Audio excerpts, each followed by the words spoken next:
1 ફેબ્રુઆરીએ યુજીસીના વિરોધમાં અથવા તો રોલ બેક કરવા માટે સવર્ણ સમાજે ભારત બંધનું એલાન આપ્યું હતું. કેટલાક જિલ્લાઓ એટલે કે રાજસ્થાન, ઉત્તર પ્રદેશ, કેટલાક ભાગોમાં તેની અસર દેખાઈ, પણ દેશના મોટા ભાગના હિસ્સાઓમાં એની કોઈ અસર વર્તાઈ નહીં. આને લઈને ખેંચતાણ અત્યારે ચાલી રહી છે.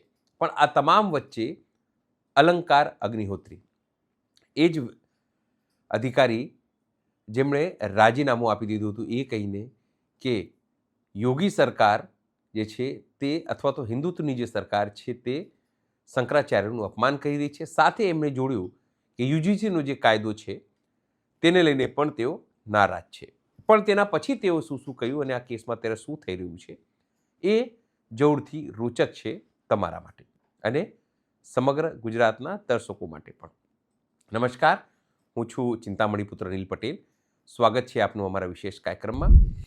આજે સવારે અલંકાર અગ્નિહોત્રી પોતાના ઘરે પહોંચ્યા. તેમનું સ્વાગત થયું, લોકો તેમને મળવા પણ આવ્યા. પણ તેમના જે જુદા જુદા નિવેદનો છે એ હવે ચર્ચાનો વિષય છે. સાથે જે રીતે બંધનું આહવાન આપવામાં આવ્યું હતું સવર્ણ સમન્વય સમાજ અને અલગ અલગ બ્રાહ્મણ સમાજ, ક્યાંક ક્ષત્રિય સમાજ, ક્યાંક વૈશ્ય સમાજના દ્વારા, એની હવા સમગ્ર દેશમાં નીકળી ગઈ. ગુજરાતમાં એની બિલકુલ અસર દેખાઈ નહીં.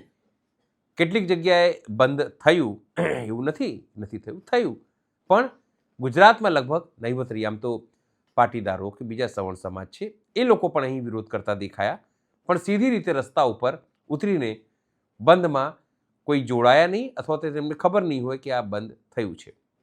પણ આપણે વાત જે છે તે અલંકાર અગ્નિહોત્રીની કરી રહ્યા છે.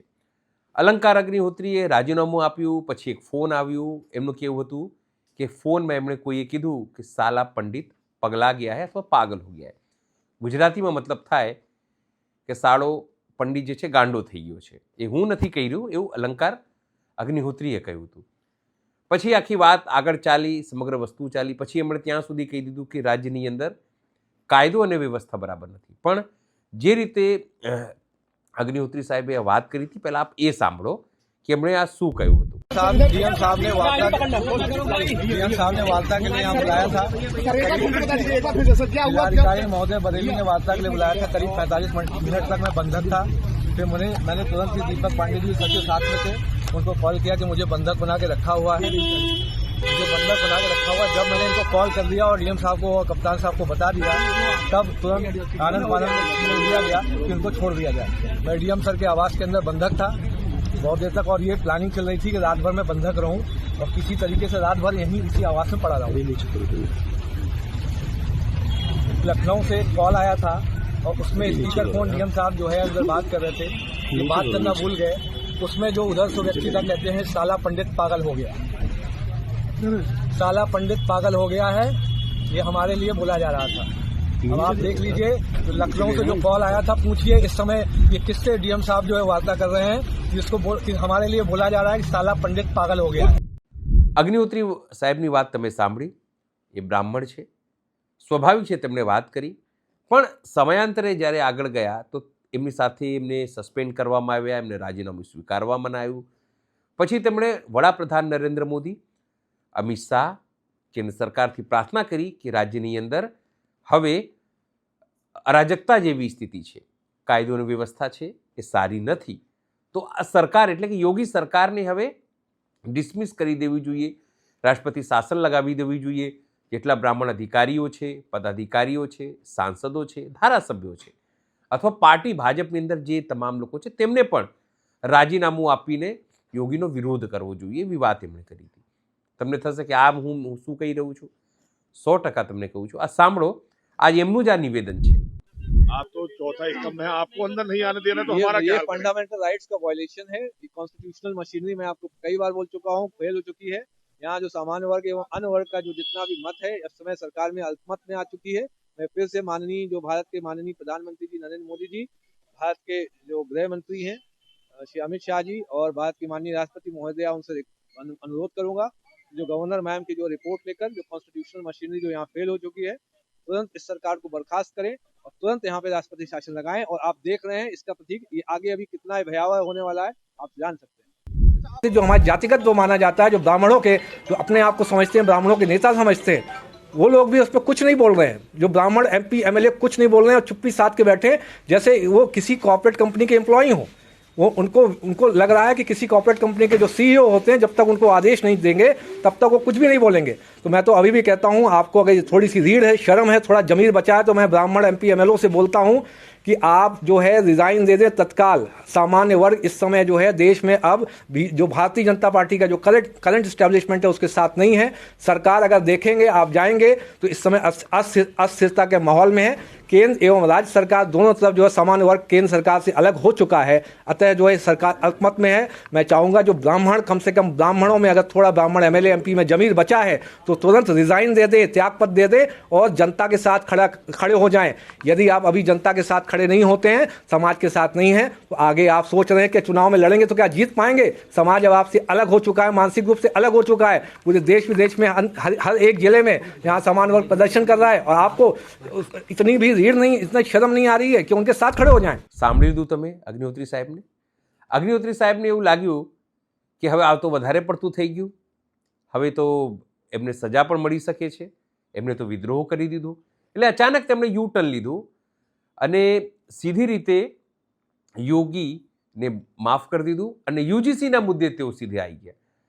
UGCના મુદ્દે તેમણે સીધી રીતે વડાપ્રધાન નરેન્દ્ર મોદી, અમિત શાહ, ગુજરાતીઓ, બ્લા બ્લા બ્લા જે કહી શકાય, જેટલું કંઈ ભાંડી શકાય એટલું તેમણે ભાંડ્યા.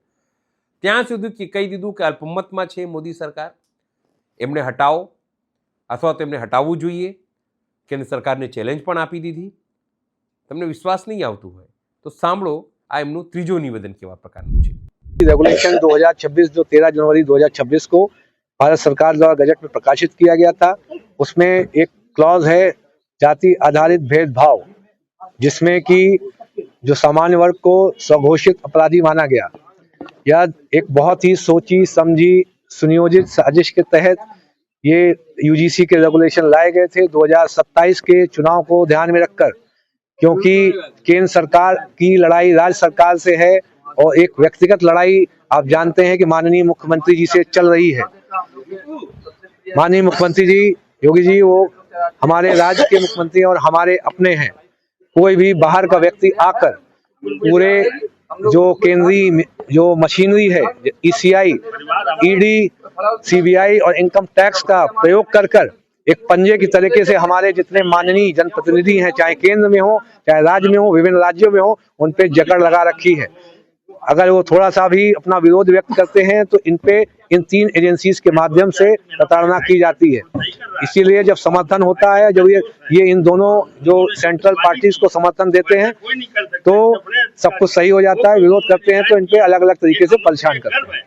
इसी तरीके से मैंने सोचा जब ये जो 26 तारीख तक कोई इस पे कार्रवाई नहीं की, जब कोई कार्रवाई नहीं की तो मैंने कहा कि अगर हम अभी हम इस पे रिजाइन देते हैं, जब रिजाइन देंगे तो ये मैसेज जाएगा। उसके बाद पूरे देश ने उस मैसेज को पिक किया और आगे हम लोग बढ़े। तो जितने हमारे संगठन थे, हमारे जितने टच में जितने भी संगठन थे, करीब 1200 से 1400 के आसपास जो विभिन्न जिलों में संगठन थे, किसान यूनियन थी, ब्राह्मण और सवर्ण संगठन थे, सवर्ण परिषदें थी, सब यूनाइट हो गई हमारे माध्यम से। फिर हमने सबको बोला अब आप लोग देशव्यापी राष्ट्रव्यापी आंदोलन करना चालू करिए।